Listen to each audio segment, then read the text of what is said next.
আসসালামু আলাইকুম রহমতুল্লাহি ওয়া বারাকাতুহু ইন্নাল হামদুলিল্লাহ ওয়াসসালাতু ওয়াসসালামু আলা রাসূলিল্লাহ ওয়া বা'দ।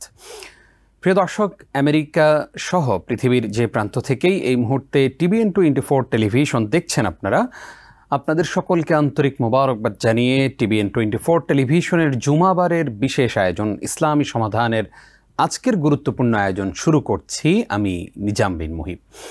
আমরা প্রতি সপ্তাহেই সুন্দর একটি বিষয় নির্বাচন করি এবং সেই বিষয়ে আলোকপাত করে থাকেন আমাদের সম্মানিত অতিথি।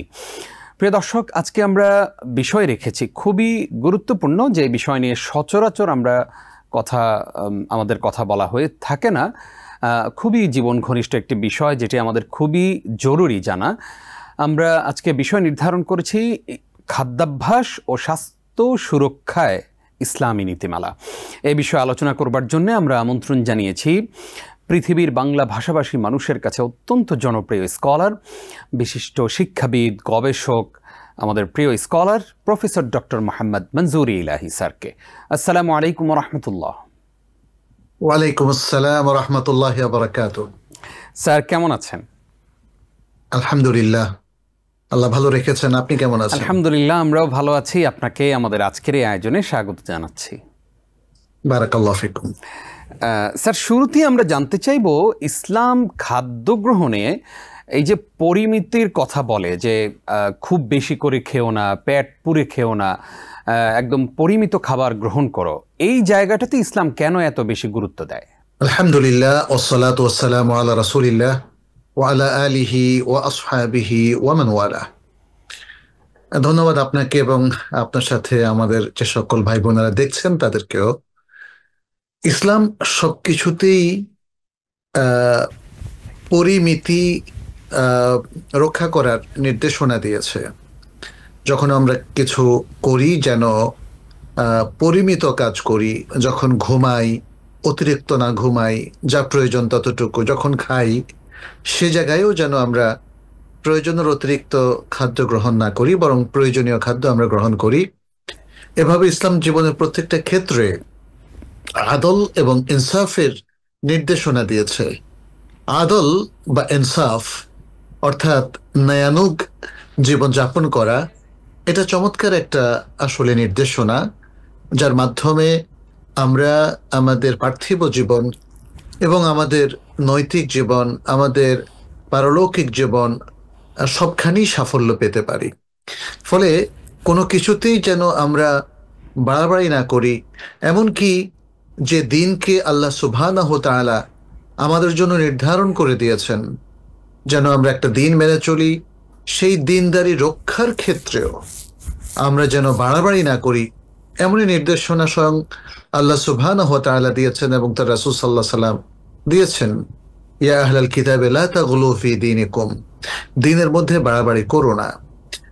এবং আমরা যেটা রাসূল সাল্লাল্লাহু আলাইহি ওয়াসাল্লামের হাদিস থেকে জানি, তিনি একাধিক সাহাবাকে সতর্ক করেছিলেন, এবং বিশেষ করে আব্দুল্লাহ ইবনে আমর ইবনে আস রাদিয়াল্লাহু তাআলা আনহু, যিনি প্রচুর ইবাদত করতেন, প্রচুর সিয়াম রাখতেন, রাত জাগতেন, কিয়ামুল লাইল আদায় করতেন, তাকেও নবী সাল্লাল্লাহু আলাইহি সাল্লাম সুন্দর নাসিহা করেছিলেন।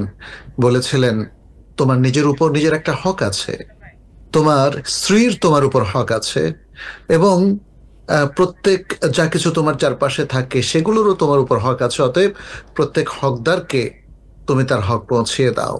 এটাই হচ্ছে পরিমিত জীবনযাপন করা, যেটাকে আমরা ব্যালেন্সড লাইফ বলে থাকি। এবং ডায়েটের ক্ষেত্রে আপনি যেটা বলছেন, পরিমিত খাদ্য গ্রহণ, সেটা হলো ব্যালেন্সড ডায়েট, যেটা আমরা রাসূল সাল্লাল্লাহু আলাইহি সাল্লামকেও দেখি, তিনি সুষম খাদ্য গ্রহণ করতেন।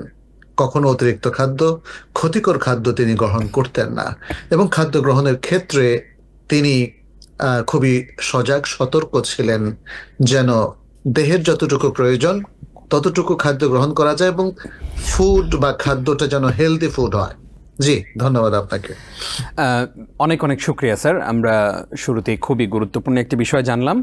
আমরা এবার জানতে চাইব যে রাসূল সাল্লাল্লাহু আলাইহি সাল্লামের খাদ্যাভ্যাস থেকে এই যে আধুনিক স্বাস্থ্যবিধি, এই জায়গায় আমরা আসলে কি শিক্ষা পাই নবীজির কাছ থেকে?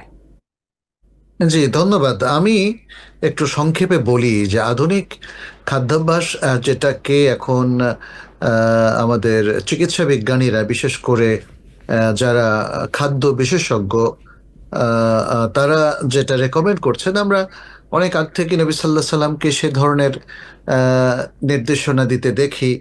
যেমন আহ, খাবারের আগে, এমনকি ওজোর আগেও 2 হাত ধোয়া এবং খাবারের শুরুতে বিসমিল্লাহ বলা।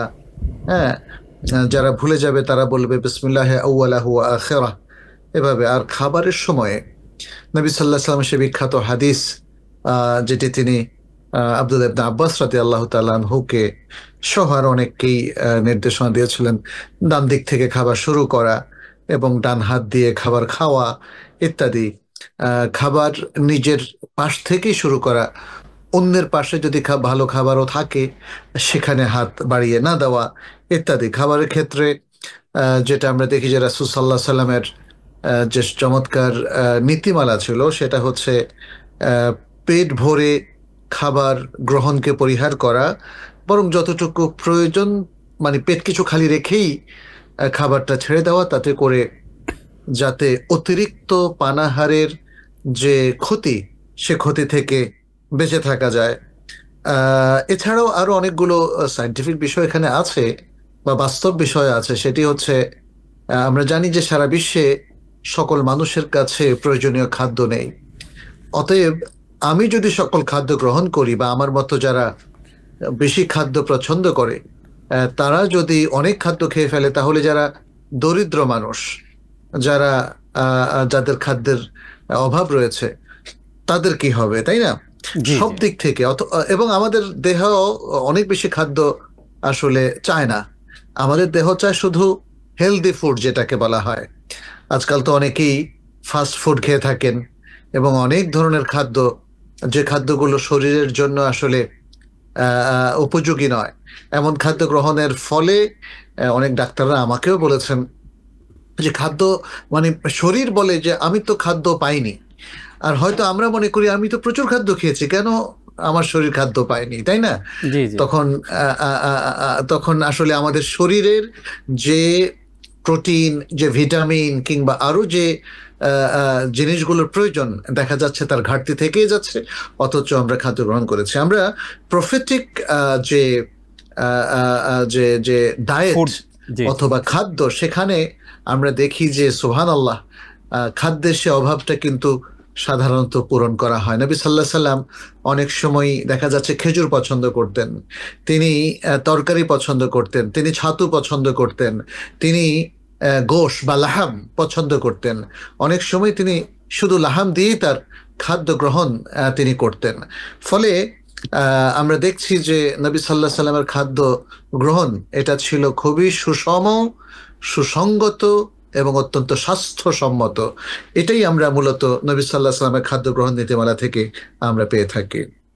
জি, অনেক অনেক শুক্রিয়া স্যার। আমরা জানতে চাইবো যে ইসলাম কিভাবে হালাল খাদ্য এবং নিরাপদ খাদ্যের ব্যাপারে এটাকে সুনিশ্চিত করার ব্যাপারে আমাদেরকে উৎসাহিত করে। ধন্যবাদ। ইসলাম তো আল কোরআনেও এই নির্দেশনাগুলো দিয়েছে, এবং আল্লাহ সুবহানাহু ওয়া তাআলা নবী রাসূলদেরকেও হালালান তাইয়্যিবা খেতে নির্দেশ দিয়েছেন, এবং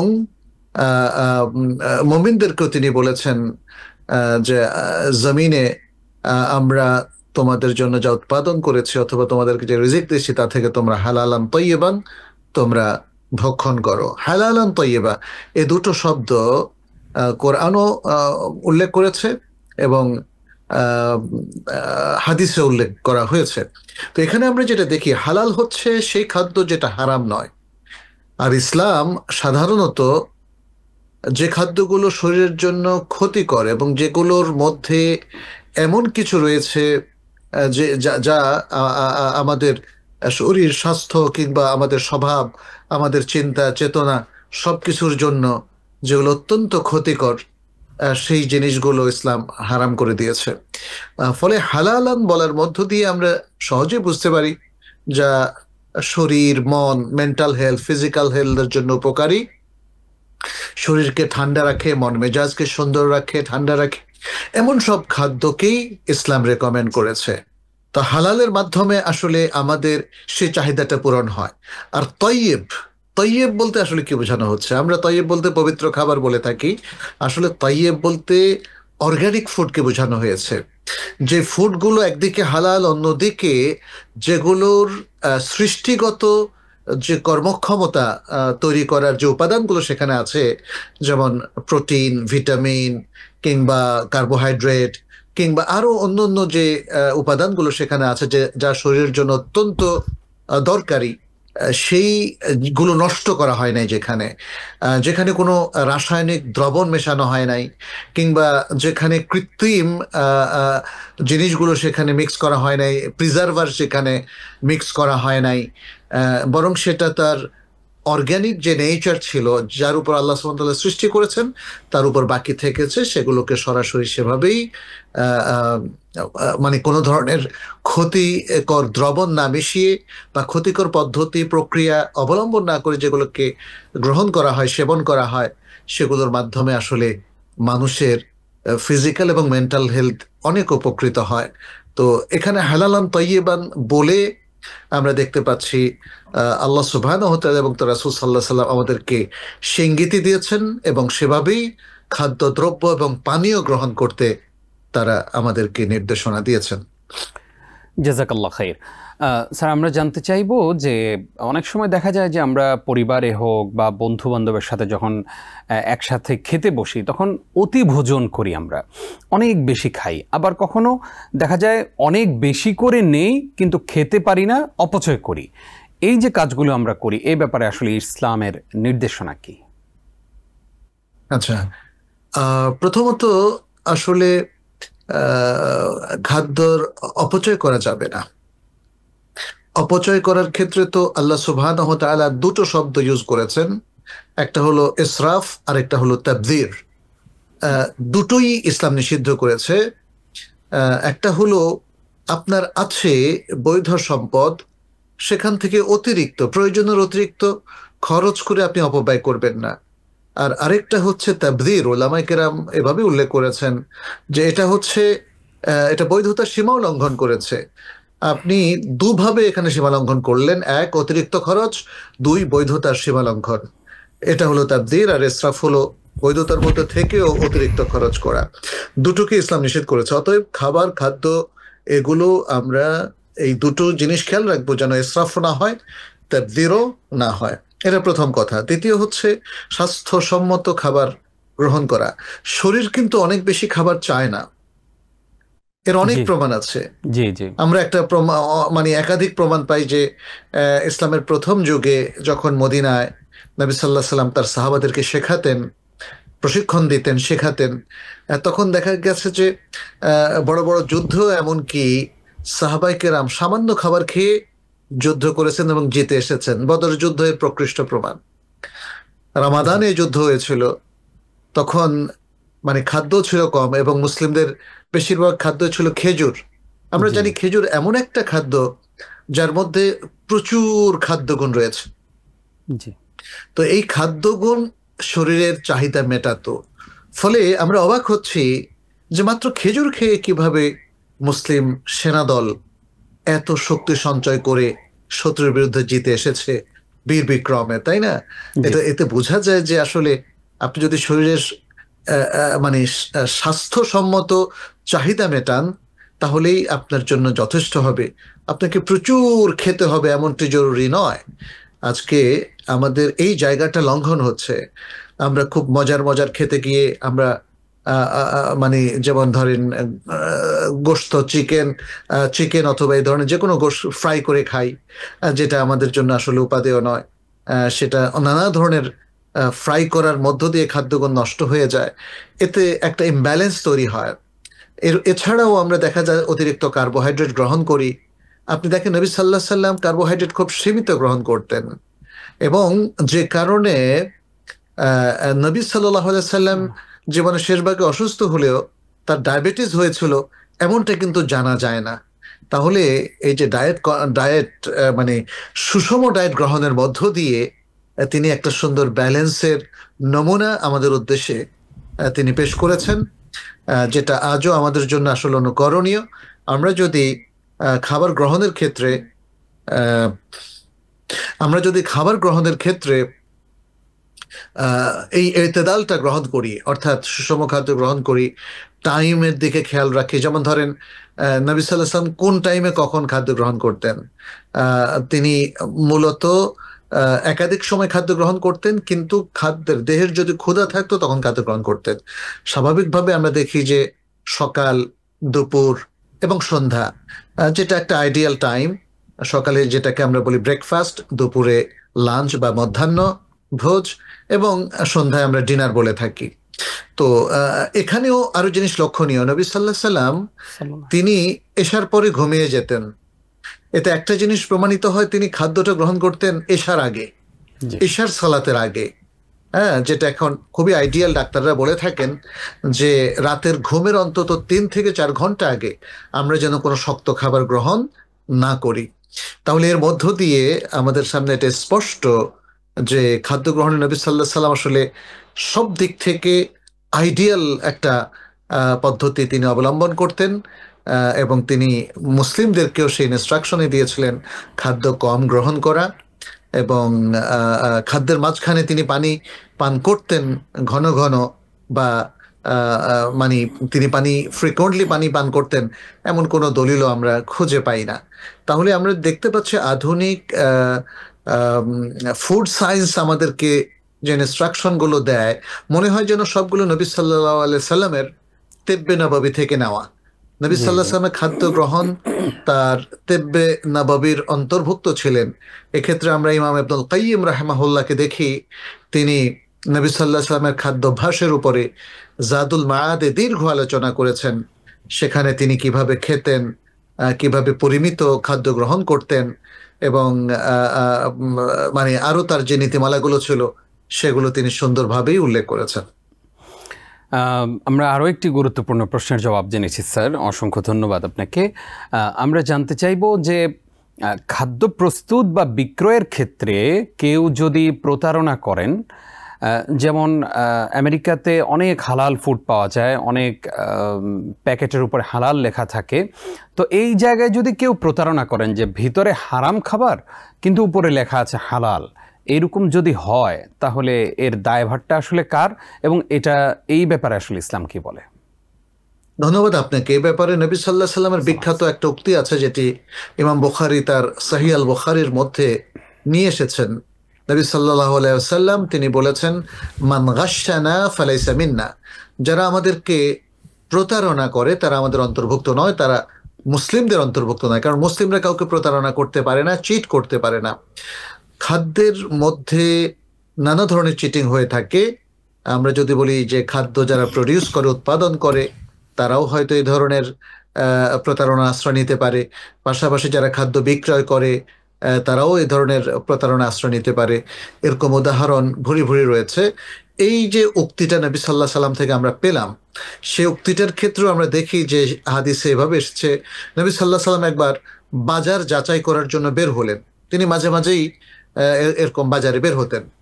তো সেখানে বের হয়ে তিনি দেখলেন যে এক খেজুর বিক্রেতা, তিনি খেজুর বিক্রি করছেন, তার খাঁচাগুলোতে খেজুরে ভরা সুন্দর সুন্দর খেজুর। হঠাৎ করে তিনি তার হাত ঢুকিয়ে দিলেন খাঁচার ভেতরে, এবং নিচে পেলেন যে বেশ কিছু খেজুর হয়তো পচে গেছে, বা নষ্ট খেজুর বা নরম খেজুর, আর উপরে সুন্দর ডাসা ডাসা খেজুরগুলো ছিল।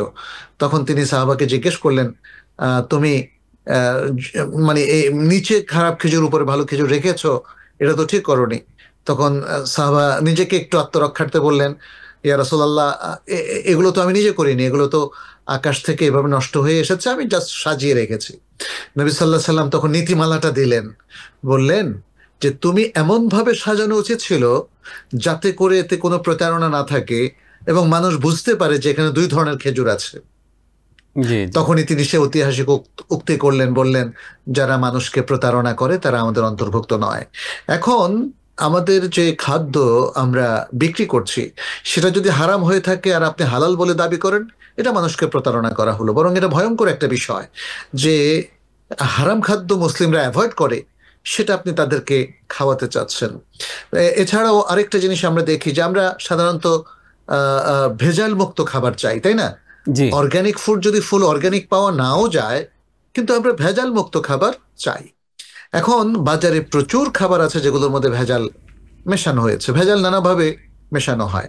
যেমন খারাপ তেল দিয়ে ভাজা বা পুরনো তেল দিয়ে যদি কোনো জিনিস তৈরি করা হয়, জিলাপি বা মিষ্টি তৈরি করা হয়, অথবা আগের দিনের বাসি খাবারকে যদি আজকে আবার নতুন করে পরিবেশন করা হয়, কিংবা খাবারের মধ্যে যদি এমন কিছু রাসায়নিক মেশানো হয় যেগুলো দিয়ে মানে প্রিজার্ভ করা হবে, খাবার অনেক দিন রাখা হবে যাতে নষ্ট না হয় এবং এগুলোর প্রত্যেকটা জিনিস বিক্রেতা বিক্রি করতে পারবে, এই উদ্দেশ্যে সে নানা ধরনের রাসায়নিক মিশিয়ে থাকে। এর মধ্যে একটা মারাত্মক রাসায়নিক হচ্ছে ফরমালিন। এটা সাধারণত মাছ, গোশ এগুলোর মধ্যে মিশিয়ে এগুলোকে অনেক দিন তাজা রাখা হচ্ছে। এভাবে খাদ্যের মধ্যে নানা রকম ভেজাল মিশিয়ে তার খাদ্যগুণ নষ্ট করে অথবা মানুষকে ধোঁকা দিয়ে যে খাদ্যগুলো বিক্রি করা হয়, এগুলো আসলে এই নিষেধাজ্ঞার মধ্যে পড়বে, যেটা রাসূল সাল্লাল্লাহু আলাইহি সাল্লাম স্পষ্ট করে বলে দিয়েছেন। তিনি আসলে হুমকি দিয়েছেন যে কেউ যদি মুসলিম থাকতে চায় তাহলে এই কাজগুলো সে করতে পারবে না, তাকে মানুষের সাথে ট্রান্সপারেন্ট হতে হবে এবং খাদ্যের মধ্যে কোনো ভেজাল বা ক্ষতিকর কোনো দ্রবণ মেশানো এটা চলবে না। জি, অনেক অনেক শুকরিয়া স্যার আপনাকে। আমরা আসবো আপনার কাছে আবারও ইনশাআল্লাহ ছোট্ট একটি বিরতির পর। প্রিয় দর্শক, আপনারা দেখছেন TVN 24 এর জুমাবারের বিশেষ আয়োজন ইসলামী সমাধান অনুষ্ঠানের এই পর্যায়ে নিচ্ছি ছোট্ট একটি বিরতি, সঙ্গেই থাকুন। স্বাগত আরো একবার। প্রিয় দর্শক, দেখছেন ইসলামী সমাধান। এই মুহূর্তে আমাদের সঙ্গে একজন দর্শক আছেন। আসসালামু আলাইকুম। জি, আমরা শুনছি আপনাকে। আচ্ছা, আমার দুটো প্রশ্ন, মানে একই ধরনের দুটো প্রশ্ন। সেটা হচ্ছে গিয়ে, ভাই মারা গেছে, ওনার একমাত্র ছেলে, মানে পরে যে সেকেন্ড ম্যারেজ করছে ওই একটা ছেলে আবার একটু প্রতিবন্ধী টাইপের, বুদ্ধি টুদ্ধি লেখাপড়া ওরকম নেই। তো ও একটা কোন রকমের জব করে বাংলাদেশে। তো ওর মতো অবস্থায় ওর জবটা যেটা করে ওইটা দিয়ে ওরা খুব একটা এনাফ না। আর বাবার প্রপার্টি আছে কিন্তু সেগুলো করার মতন তার কোনো যোগ্যতা নেই। এমতো অবস্থায় সে কি তার বোন, তার সেই ভাইয়ের ওয়াইফকে কি সাহায্য করতে পারবে কিনা জাকাতের টাকা দিয়ে? আর তার ব্যাংকে হয়তো লামসাম হয়তো 50,000 60,000 এরকম টাকা থাকতেও পারে। পাশাপাশি তার বোনও এরকম, যে বোনের হাজবেন্ড মারা গেছে, তারও মানে বাপের বাড়ির যে প্রপার্টি ওইটা বিক্রি করার পর তার মাত্র 3 লাখ টাকা ব্যাংকে আছে। সেই টাকাটা যে মান্থলি কিছু পায় ওইটা দিয়ে তার মেডিসিন খেতে হয়, সে আবার অসুস্থ। তো এমতো অবস্থায় ব্যাংকে তার কিন্তু 3 লাখ টাকা আছে। এমতো অবস্থায় বোন বা বোনের মেয়েরা বা ছেলেরা তারা কি তাকে, তার খালাকে বা বোনকে জাকাতের টাকা দিয়ে মেডিসিন বা খাবার দিতে পারবে কিনা, ঔষধ? কিন্তু তাদের দুইজনেরই কিন্তু ব্যাংকে, ভাইয়ের লামসাম হয়তো হাইস্ট 50,000-60,000 টাকা ব্যাংকে আছে, আর বোনের 3 লাখ টাকা আছে। জি, আমরা বুঝতে পেরেছি। জি, আপনার প্রশ্ন, জি মোস্ট ওয়েলকাম স্যার। আপনিও শুনলেন যে আমাদের আসলে বোন যেটা প্রশ্ন করতে চাচ্ছেন যে ওনার কোনো এক ভাই মারা গেছেন, তার সেকেন্ড ম্যারেজ, ওই জায়গায় যে ছেলে আছে সেখানে প্রতিবন্ধী একটা ছেলে আছে, তার যে ইনকাম সেটা খুব ইনাফ না। এখন তাকে বা তার ওয়াইফকে জাকাতের অর্থ দিতে পারবেন কিনা ওই ভাইয়ের বোন? ধন্যবাদ। ভাই বোনকে জাকাত দিতে পারেন যদি বোন জাকাতের হকদার হয়ে থাকে। ঠিক তেমনি বোনও ভাইকে জাকাত দিতে পারে যদি ভাই জাকাতের হকদার হয়ে থাকে। তিনি উল্লেখ করেছেন যে তাদের হয়তো লামসাম কিছু টাকা ব্যাংকে থাকলেও থাকতে পারে 50-60 হাজার। এখানে আসলে মূল বিষয় হলো তারা নিডি কিনা, তাদের সংসার চালানোর, চিকিৎসা কিংবা আরো যে মৌলিক চাহিদা আছে জীবনের, সেগুলো মানে সেই চাহিদা মেটানোর প্রয়োজনীয় ব্যবস্থা যদি তাদের না থাকে তাহলে তারা জাকাত পাওয়ার যোগ্য। আর 50-60 হাজার টাকা এটা জাকাত যোগ্য অ্যামাউন্ট নয়, বরং জাকাতের অ্যামাউন্ট আরেকটু বেশি, সেটা প্রায় 70-80 হাজার টাকার মতো যদি রূপার হিসাবে আমরা দেখি, আর স্বর্ণের হিসাবে তো সেটা আরো অনেক বেশি। তো সেক্ষেত্রে আমরা এভাবে তাদেরকে জাকাত দিতে পারি। ভাই বোন একজন আরেকজনের উপর ডিপেন্ডেন্ট নয়, তাদেরকে জাকাত দিতে শরিয়াতে কোনো বাধা নেই। দ্বিতীয় যে উদাহরণটাও তিনি বললেন, সেক্ষেত্রে যেটা দেখি যে 3 লাখ টাকা আছে বললেন, এক্ষেত্রে আমরা একটা সহজ সমাধান দেই। যেহেতু উলামায়ে কেরামের মধ্যে একদল বলেছেন যে রূপার হিসাবে যে অ্যামাউন্টটা আসে সেটাই যদি কারো কাছে 1 বছর থাকে, জমা থাকে, তাহলে তার উপর জাকাত আসবে। সেই হিসাবে ব্যাংকে যে টাকাটা তারা রেখে দিয়েছেন সেখান থেকে কিছু তারা হয়তো প্রফিট পান, হয়তো নিশ্চয়ই ইসলামী ব্যাংকে রেখেছেন, প্রফিট পান, সেই প্রফিট থেকে তারা চলেন, কিন্তু সারা বছরই 3 লাখ টাকা তাদের ব্যাংকে থাকে। এখন এই টাকাটা জাকাতযোগ্য কিনা? উত্তর হচ্ছে অধিকাংশ ওলামায়ে কেরাম এই টাকাটাকে জাকাতযোগ্য মনে করেন। সেক্ষেত্রে তাদের ফ্যামিলিতে তো একাধিক ব্যক্তি আছে, তার সন্তান আছে, স্বামী আছে, হ্যাঁ, তারপরে তিনি নিজে আছেন, এটা মানে মহিলাদের ক্ষেত্রে আমরা বলবো। আর যদি বলি টাকাটা পুরুষের নামে থাকে, তাহলে তার স্ত্রী আছে, তার সন্তান আছে ইত্যাদি। এ সমস্ত ক্ষেত্রে টাকাটার মালিক যিনি, টাকাটা আসলে খুব বেশি বড় নয়, যদিও সেটা জাকাতযোগ্য, তাহলে পরিবারের অন্যদেরকে জাকাত দেওয়া যেতে পারে। স্বামীর যদি এই পরিমাণ টাকা থাকে, তাহলে স্ত্রীকে বা সন্তানকে টাকা দেওয়া যেতে পারে, কারণ তাদের তো প্রয়োজন, তাদের চিকিৎসার জন্য প্রয়োজন। বিশেষ করে সন্তান যদি প্রতিবন্ধী হয় এবং তার পেছনে যদি অনেক টাকা খরচ করতে হয়, তাহলে তো আসলে তারা অবশ্যই জাকাত ডিজার্ভার। তার মানে হচ্ছে সংক্ষেপে আমরা এতটুকুই বলবো, পরিবারে জাকাত এর হকদার যদি কেউ থেকে থাকেন, তাহলে তাকে জাকাত দেওয়া যেতে পারে। বিশেষ করে এরকম একটা টেকনিক্যাল সিচুয়েশনে, যেখানে স্বামীর হয়তো নেশাব পরিমাণ টাকা আছে, সেই টাকা তিনি হাতে রেখেছেন, তার থেকে প্রফিট পান, অথবা ইনভেস্ট করেছেন, অথবা স্ত্রীর পরিমাণ টাকা থাকে, কিন্তু অন্যরা জাকাতের হকদার। ফলে যিনি জাকাত দেবেন তাকে আমরা বলবো, আপনি যারা জাকাতের হকদার তাদের নিয়তেই দিয়ে দেন, তাহলে আপনি সকল বিতর্ক থেকে উঠতে থাকবেন। জি জি, আমাদের সঙ্গে এই মুহূর্তে আরো একজন দর্শক আছেন। আসসালামু আলাইকুম। আমি টিভি বন্ধ করে দিচ্ছি। জি জি, বলুন। প্রশ্নটা হচ্ছে, আপনার একটা প্রশ্ন আপনার বলতেছিলেন, বললে এটার উত্তর দিলেন না, কেন দিলেন না জানি না। সাপোজ সেই প্রশ্নটা আমি আবার করতেছি, কোনো গ্রোসারিতে বা যে কোনো স্টোরে আপনি যান, ওখানে লেখা আছে হালাল এভরিথিং, হালাল গ্রোসারি।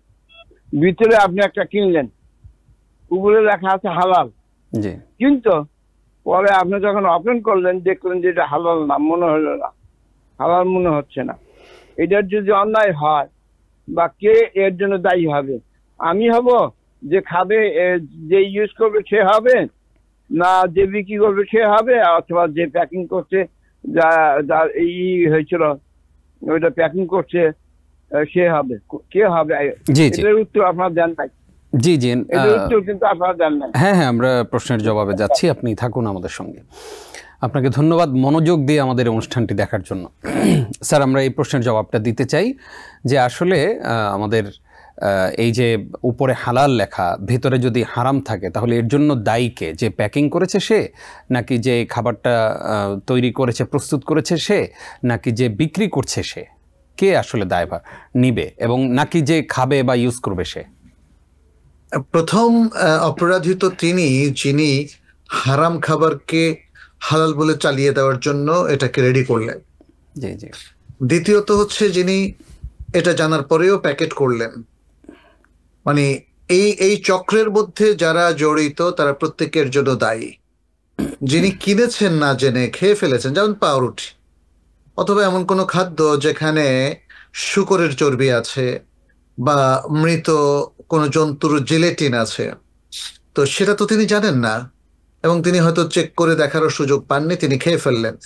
যিনি খেয়ে ফেলেছেন না জেনে, তার আশা করি যে আল্লাহ তাআলা তাকে ক্ষমা করবেন। কিন্তু যারা এই কারসাজিটা করেছে, এবং যত ব্যক্তি, সে প্রডিউসার হোক, উৎপাদনকারী হোক, অথবা প্যাকেটকারী হোক, অথবা বিক্রেতা হোক, যারা জেনে বুঝে জিনিসটাকে এভাবে তৈরি করে বাজারজাত করেছে, বাজারে বিক্রি করেছে, তাদের প্রত্যেকেরই পাপ হবে, এবং আল্লাহর কাছে তাদের পাপ এর পরিমাণ অনুযায়ী তারা আল্লাহর কাছে ধরা খাবেন, আল্লাহর কাছে শাস্তি পাবেন। আর যিনি এটাকে কনজিউম করেছেন, ব্যবহার করেছেন না জেনে, আল্লাহ তাকে ক্ষমা করবেন। জানার পরে তার উচিত আল্লাহর কাছে ক্ষমা চাওয়া। আর যে ব্যক্তিরা প্রথমে এ ধরনের কাজে লিপ্ত হয়েছে, তারা যদি তাদের ভুল বুঝতে পারে, সত্যিকার অর্থে আল্লাহর কাছে তওবা করে, তখন হয়তো আল্লাহ তাদেরকে ক্ষমা করবেন, অন্যথায় তারা আল্লাহর কাছে কঠিনভাবে পাকড়াও হবে। জি জি, আশা করি আমাদের ভাইদের প্রশ্নের জবাব পেয়েছেন। স্যার, আমরা একটু জানতে চাই যে আমাদের এই যে হালাল ফুড বা হালাল খাবার তৈরি করা, এটা প্রচার করা মুসলিম সমাজে, এটা আমাদের জন্য কতটা চ্যালেঞ্জিং বলে মনে করেন?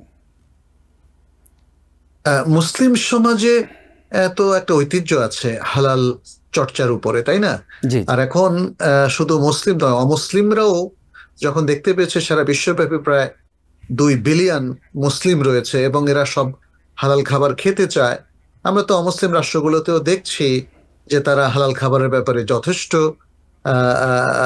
সতর্ক এবং কেয়ারফুল।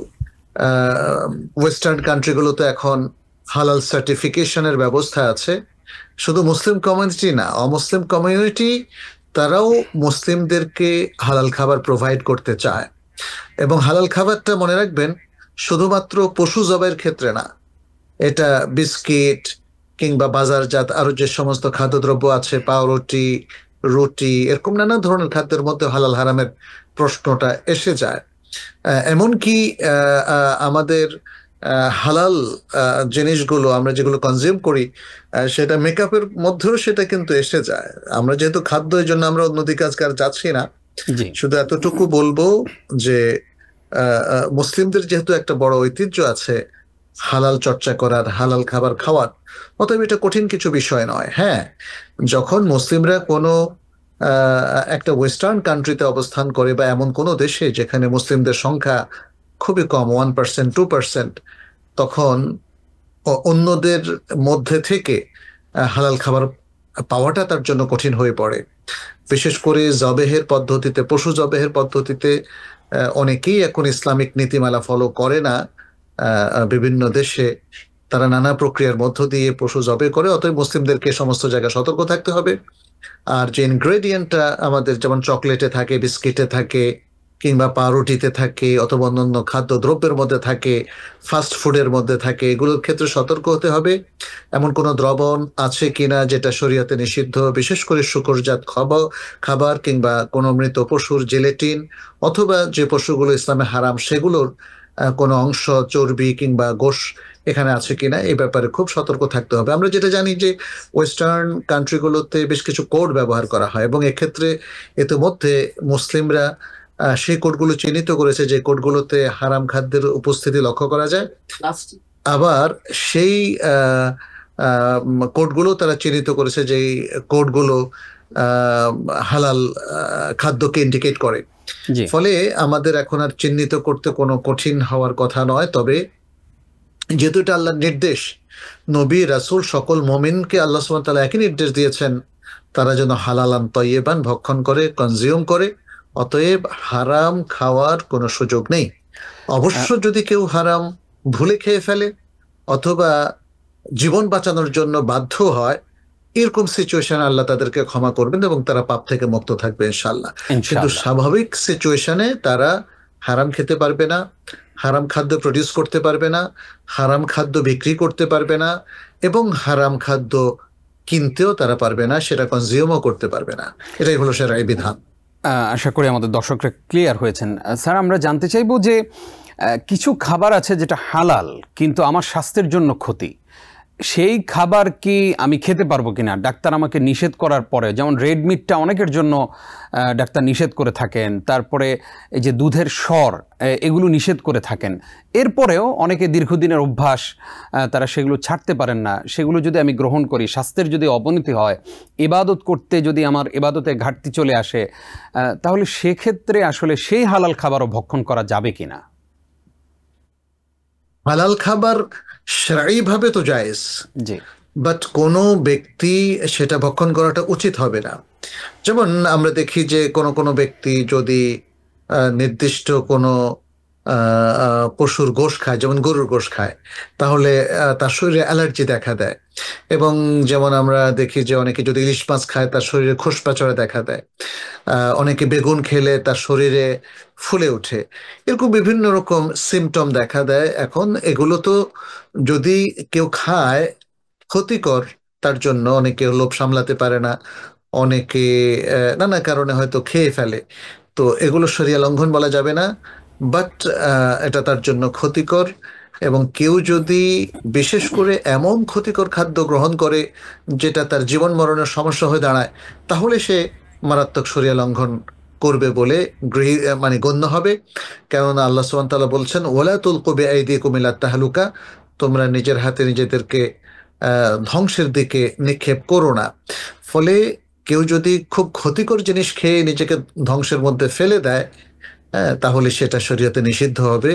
আদারওয়াইজ টুকটাক, যেমন কারো হয়তো খোসপাচড়া হচ্ছে বেগুন খেলে, গরুর গোশ খেলে, তাহলে এই খাওয়াতে শরিয়া লঙ্ঘন হবে না, কিন্তু তার স্বাস্থ্যবিধির বিপরীত হবে। এবং এক্ষেত্রে আমরা বলবো উত্তম হচ্ছে খাবারের ক্ষেত্রে সে চুজি হবে, ক্ষতিকর খাবারগুলো সে সম্পূর্ণ এড়িয়ে যাবে। তবে কিছু কিছু জিনিস মানুষ যেগুলো সেবন করে সেটা কিন্তু একদম নিষিদ্ধ, যেমন মাদক দ্রব্য একদম নিষিদ্ধ। শরিয়াও এটাকে নিষেধ করেছে, আবার সেটা প্রচন্ড ক্ষতিকর। ইয়াবা কিংবা মাদক জাতীয় যে সমস্ত ট্যাবলেট কিংবা ইনজেকশন মানুষ নিয়ে থাকে, পাশাপাশি নেশা জাতীয় যে সমস্ত খাবার মানুষ গ্রহণ করে, সেগুলো শরিয়াতে নিষিদ্ধ, যদিও তাতে মানুষ অনেক মজা পায়, আরাম পায়। সেগুলো একদিকে ক্ষতিকর, অন্যদিকে শরিয়াতে নিষিদ্ধ। এর পাশাপাশি আমরা বলবো যে সমস্ত খাদ্য সেটা আমাদের মানে হয়তো অল্প মৃদু ক্ষতি করে, কিন্তু শরিয়া সেটা সম্পূর্ণ নিষেধ করেছে। যেমন অল্প মদ পান করা, সেটা শরিয়াতে নিষিদ্ধ, অতএব সেটাতে শরিয়া লঙ্ঘন হবে। তামাক খাওয়া অথবা তামাকের মাধ্যমে তৈরি করা সিগারেট পান করা, এই ব্যাপারে যদিও কেউ কেউ এগুলোকে মাকরুহ বলেছেন, বাট বিশুদ্ধ মত হচ্ছে যেটা ওলামা ইকরামের তাহকিক, বর্তমান যুগের অধিকাংশ ওলামা ইকরাম বলেছেন, তামাক সেবন করা সরাসরি কিংবা তামাকের সিগারেট পান করা কিংবা যে ধোঁয়া আকারে যেগুলো গ্রহণ করা হয় তামাকের মাধ্যমে, এগুলো শরিয়াতে সম্পূর্ণ নিষিদ্ধ এবং এগুলো ক্ষতিকর। যে কারণে আমরা সিগারেটের প্যাকেটে দেখি লেখা আছে ধূমপান মৃত্যু, মৃত্যু নিয়ে আসে। অতএব এই জিনিসগুলো এগুলো ক্ষতিকর, এগুলো সেবন করার মধ্য দিয়ে শরিয়া লঙ্ঘন হবে। স্যার, আমরা জানতে চাইবো একটু যে গোশ খাওয়ার ক্ষেত্রে, বিশেষ করে গ্রোসারিতে যে গোশত বিক্রি করা হয়, আমাকে বলা হলো যে এটা আল্লাহর নামে জবেহ করা হয়েছে, কিন্তু আসলে যদি জবেহ করা না হয়, ওইভাবেই যদি প্যাকিং করা হয়, আমি শুধু গরুর গোশ দেখে, হালাল প্রাণীর গোশ দেখে আমি কিনে নিয়ে আসলাম, সেক্ষেত্রে সেই গোশ আমি খেতে পারবো কিনা, বা এই জায়গায় আসলে আমাদের সতর্কতামূলক কি কি পদক্ষেপ আমরা নিতে পারি? জি, ধন্যবাদ আপনাকে। যদি কেউ মুসলিম সমাজে অবস্থান করে, তাহলে স্বাভাবিকভাবে আমরা বিশ্বাস করি যে মুসলিমরা আল্লাহর নামেই জবেহ করে এবং এই পদ্ধতিতে জবেহ করে, অতএব সে জায়গায় ইনভেস্টিগেশন জরুরি নয়। তবে যদি প্রমাণিত হয় যে সে শারঈ পন্থায় জবে করেনি এবং তার জবেহকৃত জন্তু সঠিক হয়নি, তাহলে সেটা অ্যাভয়েড করতে হবে। কিন্তু সেটা ইনভেস্টিগেশন করে যদি প্রমাণিত হয়, আর যদি ইনভেস্টিগেশন ছাড়া মুসলিম সমাজের মধ্যে আমরা যদি এই বিশ্বাসে ভক্ষণ করি যে এগুলো শরীর পন্থাই হয়েছে, যদিও আমি দেখি নাই শুনি নাই, তাহলে এটা তার জন্য জায়েজ হবে। কিন্তু যদি সে কোনো এমন সমাজে অবস্থান করে যেখানে মুসলিমদের সংখ্যা কম এবং যেখানে জবেহ এর ক্ষেত্রে ইসলামী নিয়ম কানুন ফলো করা হয় না, তাহলে সেগুলোকে তাকে হারাম ধরেই নিতে হবে। জি, অমুসলিম সমাজে জবেকৃত জন্তুকে সে হালাল বলে ধারণা করাটা আসলে ঠিক নয়। তবে যদি তাকে বলা হয় যে না, ইসলামী নিয়মে এটাকে হালাল পদ্ধতিতে জবে করা হয়েছে, বিসমিল্লাহ বলে জবে করা হয়েছে, এবং আহলে কিতাবের লোকেরা বা মুসলিম লোকেরা এটাকে জবে করেছে, তাহলে সেক্ষেত্রে সেটা তার জন্য জায়েজ হবে। অন্যথায় আমরা অমুসলিম সমাজে সাধারণত দেখি এগুলো শরিয়া অনুযায়ী জবে হয় না, ফলে ওখানের বেসিক প্রিন্সিপাল হচ্ছে ওগুলোকে অ্যাভয়েড করা, আর মুসলিম সমাজের বেসিক প্রিন্সিপাল হচ্ছে এগুলোকে অ্যাভয়েড না করে আমরা খেতে পারবো। আর যদি প্রমাণ দ্বারা বিপরীত কোনো কিছু প্রমাণিত হয় তখন সে অনুযায়ী আমাদের ব্যবস্থা গ্রহণ করতে পারবো ইনশাআল্লাহ। জাযাকাল্লাহ খাইর স্যার, আজকে আমরা অনেকগুলো গুরুত্বপূর্ণ জীবন ঘনিষ্ঠ প্রশ্নের জবাব আমাদের দর্শকদেরকে আপনার মাধ্যমে দিতে পেরেছি। আল্লাহ শুকরিয়া আদায় করার পাশাপাশি আপনাকে আমাদের এই আয়োজনে যোগ দিয়ে আমাদেরকে আলোকিত করার জন্য ধন্যবাদ জানাচ্ছি। আপনাকে অনেক অনেক শুকরিয়া। বারাকাল্লাহু ফিকুম। আমিন ওয়া ইয়াকুম। প্রিয় দর্শক, আপনাদেরকেও ধন্যবাদ জানিয়ে শেষ করছি আজকের আয়োজন। আসুন আমরা আমাদের খাদ্যাভ্যাস চেঞ্জ করি এবং সেই সাথে সুন্নাহসম্মত লাইফস্টাইল গড়ে তুলি। আল্লাহ রাব্বুল আলামিন আমাদের জীবনটাকে, আমাদের স্বাস্থ্যকে সুন্দর করে দিন, আমিন। আজ এই পর্যন্তই, আগামী পর্ব দেখবেন সেই প্রত্যাশায় বিদায় নিচ্ছি নিজাম বিন মুহিব। আসসালামু আলাইকুম ওয়া রাহমাতুল্লাহি ওয়া বারাকাতুহু। টিবিএন 24 টেলিভিশন দেখতে আজই কল করুন 7187776556। লগ ইন করুন www.totalcablebd.com। নিউ ইয়র্ক থেকে সম্প্রচারিত টিবিএন 24 টেলিভিশন বিশ্বজুড়ে বাঙালির কণ্ঠস্বর।